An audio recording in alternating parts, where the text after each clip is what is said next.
ఇది కళ నిజమా? నేను జీవితంలో ఎప్పుడూ ఊహించినటువంటి ఇవాళ జరిగింది. మీరు ఉండవు భరద్వాజారు, మీరు మళ్ళీ మాట్లాడుకోవచ్చు,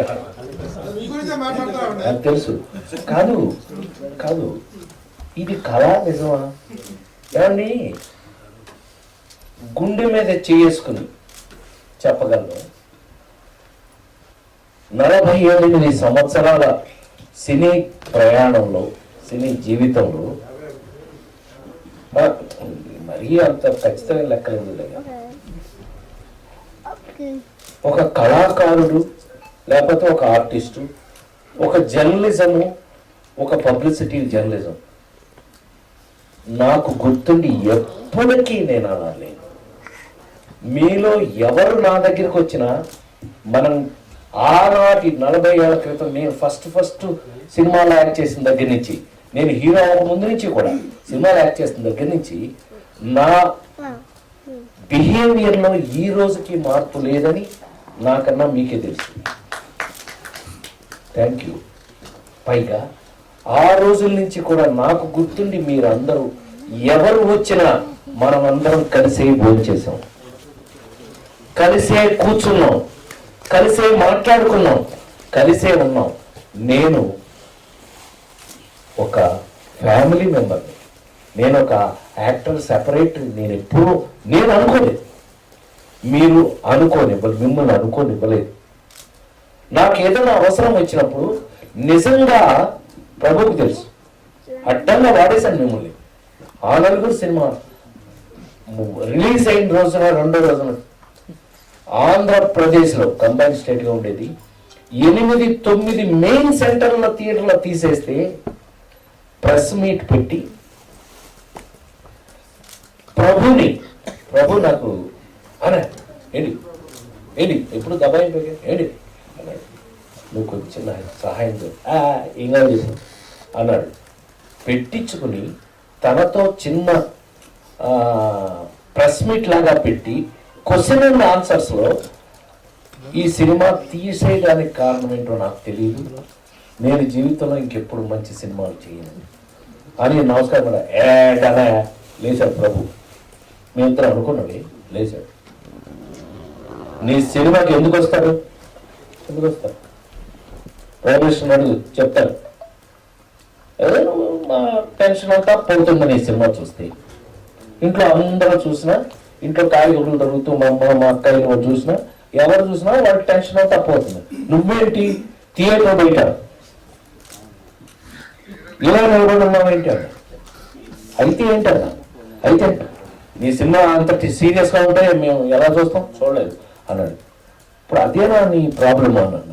మరి అదే ప్రాబ్లము, నీ సినిమాకి రావాలి అంటే ఫ్యామిలీని అందరం తీసుకుని నీ థియేటర్ దగ్గర 12-13 టికెట్లు కట్ అవుతాయి కదా, ప్రతి సినిమా నీ సినిమాకి కార్లే వస్తుంటాయి కదా అన్నీను. అలాంటిది నీ సినిమాలు ఎందుకు చూడాలి అన్నాడు. నేను ఒక ప్రశ్న అడుగుతాను, సమాధానం చెప్పు. ఏంటి? ఏ మనిషి అయినా చచ్చిపోయిన తర్వాత ఎలా ఉంటాడో నువ్వు చూసుకుంటావా ఎప్పుడన్నా? చచ్చిపోయిన ఎలా చూస్తారు, ఎలా తెలుస్తుంది అన్నాడు. ముందు నవ్వాడు అన్నా. మరి చచ్చిపోతాడు చూడు అంటావేంటాను. పిచ్చోడా, ఈ సినిమా చచ్చిపోయిన తర్వాత స్టార్ట్ అవుతుంది సినిమా. నేను చచ్చిపోవడంతో సినిమా స్టార్ట్ అవుతుంది. సినిమా అంతా చచ్చిపోయిన తర్వాత జోకే అన్నా. అవునా, నిజమా అన్నాడు. నువ్వు చూస్తే కదా తెలుస్తుంది, నువ్వు చూడకుండానే నువ్వు అభిప్రాయానికి వస్తే నేనేం చేయను. సరే, ఇవాళ నా ఫ్రెండ్స్ని తీసుకుని వెళ్ళి చూస్తా, అప్పుడు నీ సంగతి చెప్తా అన్నాడు. ఏం చెప్పాడో, ఆ ఫ్రెండ్స్ ఏం చూశారో, ఫ్రెండ్స్ ఇంకా ఎంతమందికి చూపించారో నాకు తెలియదు. కానీ ఏ థియేటర్లో అయితే తీసేశారో అదే థియేటర్లో 100 రోజులు ఆడింది. 100 days ఫంక్షన్ కూడా తనే వచ్చి కూర్చుని అనే పర్ఫెక్ట్గా ఎక్కిందనే సినిమా చూస్తే అర్థమవుతుంది అందులో ఏముందనేది. నువ్వు అందులో కూడా ఆ నలుగురు ఎవరో చచ్చిపోయిన తర్వాత మోసే నలుగురు అని అనుకుంటారు అందరూ. కానీ ఎంత ఫన్ చేసామనే దాంట్లో కూడా అప్పుడు విధంగా అది సరే వేరే విషయం. కానీ జీవితం మీద నాకు ఎప్పుడు అదృష్టం ఇది ఒకటేనండి, మీ ముందు ఇంతకాలం మీరు మీ సొంత అన్నయ్యలాగా బ్రదర్ లాగా మీ ఇంట్లో మనిషిలాగా నేను ఉండడానికి కారణం కూడా నేను ఒక ఎలిమెంటరీ స్కూల్ టీచర్ని. పుట్టడం రామారావు గారి ఇంట్లో పుట్టిన, బట్ మా నాన్నగారు నిమ్మకూరు మాస్టర్. ఆ ఊరు నుంచి వచ్చి చదువుకుని కామన్ మ్యాన్గా ఒక మామూలు మనిషిగా వచ్చిన నేను ఇవన్నీ చేయడానికి అవకాశం, ఇందాక ఎవరో చెప్పారు, నాకన్నా నాకు వచ్చిన అవకాశం గొప్పది. ఏ మనిషికైనా అవకాశం రాకపోతే ఎవరు చేయగలిగింది ఏమీ లేదు. ఇవాళ నాకు కొత్తగా ఇవాళ ఈ ఫంక్షన్ ప్రభు సురేష్ ఇంకా ఇక మా మోహన్ వీళ్ళందరూ చెప్పక్కర్లేదు, పేరున అందరి పేర్లు చెప్తాను, ఎందుకంటే మనందరం కలిసే పెరిగాం గత 30-40 ఏళ్ళుగా. మీ అందరి పేర్లు చెప్పగలను నేను ఏమన్నా బయట కాదు, మీ అందరితో మీతో కలిసి పెరిగిన వాడిని నేను. ఇవాళ ఇలా మీ ముందున్నాను, కాకపోతే మీరు అక్కడ కూర్చున్నారు, నేను పైన ఉంచున్నాను, అంతే తేడా, ఏమీ తేడా లేదు. కానీ ఎప్పటికైనా సరే, ఇందాక ఎవరో మాట అన్నారు, అది నిజమే, కొంచెం నాకు కూడా బాధేసింది. నా మధ్య ఎవరో నా మీద మీరుగా కొత్తగా వచ్చిన ఏదో ఈ ట్యూబ్లో టైర్లో ఉన్నాయి పని లేకపోతే జీవితం ఎక్కడ యూట్యూబ్లో టైర్లో వచ్చినాయి కదా, అందులో ఎవరో మరి కొత్తగా లేటెస్ట్ వాళ్ళు ఎవరన్నా నా మీద, వాళ్ళకేం ప్రాబ్లము నా మీద, నా అంత కనిపించిన వాడికి చేతకాదో ఏంటో తెలియపాను, వాడి కర్మ. నన్ను ఎవరన్నా తప్పుగా అర్థం చేసుకున్నట్టయితే ఇక్కడ కూర్చున్న మీకే తెలుసు, నన్ను ఎవరన్నా తప్పుగా అర్థం చేసుకుంటే ప్రసాద్ వాడి కర్మ, వాడి జన్మలో వాడు అనుభవించేస్తుంది, మనం ఏం చేయాలి. మీ అందరికీ సరదాగా చెప్పాలంటే ఇవాళ అంటే ఇంత మీ ముందు ఇక్కడ వచ్చి ఇంకా పనిచేస్తున్న అన్నయ్యగా నేను మీ అందరికీ చెప్పాల్సింది ఏంటంటే, మీరు ఎప్పుడన్నా రాజేంద్ర ప్రసాద్ కామెడీ హీరోనా, రాజేంద్ర ప్రసాద్ సీరియస్ ఏంటి, సీరియస్ కూడా చేస్తాడా ఇతను, ఈ డౌట్ వచ్చినప్పుడు మహానుభావుడు గురుగారు అనేవాడు సి నారాయణ రెడ్డి గారు, ప్రసాద్ నువ్వు ఒకటేనా, నువ్వు తెలుగు వాళ్ళ ఇంట్లో ఏమైపోయావంటే ఒక మంచం ఉన్నట్టు, ఒక కంచం ఉన్నట్టు ఓ రాజేంద్ర ప్రసాద్ సినిమా, నువ్వు లేకుండా ఏముందా రాజేంద్ర, అందుకే నీకేం చేస్తావంటే నువ్వు మరీ అర్జునుడి లాగా 2 చేతులతో బాణాలు వేసేస్తున్నావు, అంటే నవ్వించేస్తున్నావు ఏడ్పించేస్తున్నావు.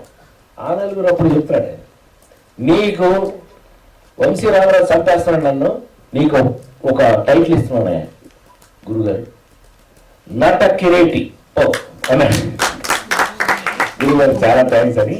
మీరు ఎవరికైనా మీరు చెప్పదలుచుకుంటే హాలీవుడ్ యాక్టర్ని ఎవరైనా, లేకపోతే హాలీవుడ్ పనిచేసే వాళ్ళని ఎవరైనా ఇలాగే థియేటర్లో కూర్చోబెట్టి పొద్దున టిఫిన్ పెట్టి లేడీస్ టైలర్ సినిమావి, ఆయన పెళ్ళింటి సినిమావి నీ ఇష్టం ఏదో ఒకటివి, మధ్యాహ్నం ఆ సినిమా అయిన తర్వాత మధ్యాహ్నం శుభ్రంగా వాడికి భోజనం పెట్టి కాసేపు రెస్టారెంట్ తీసుకున్న తర్వాత మళ్ళీ తీసుకొచ్చి సాయంకాలం ఆ నలుగురు సినిమావి, ఏం మార్నింగ్ లేడీస్ టైలర్, ఈవినింగ్ ఆ నలుగురు సినిమా. ఏమంటే ఈ ఆర్టిస్టులు అని అంటే వాడెవడో వీడెవడో అనకపోతే నా పేరు మార్చి మీరు పెట్టుకుంటారు, అది అవకాశం, అది మరి ముఖ్యంగా నాకు వచ్చినటువంటి అవకాశం. యాక్టర్గా అలాంటి అవకాశాలే రాకపోతే మనం చేయగలిగేది ఏమండి. ఒక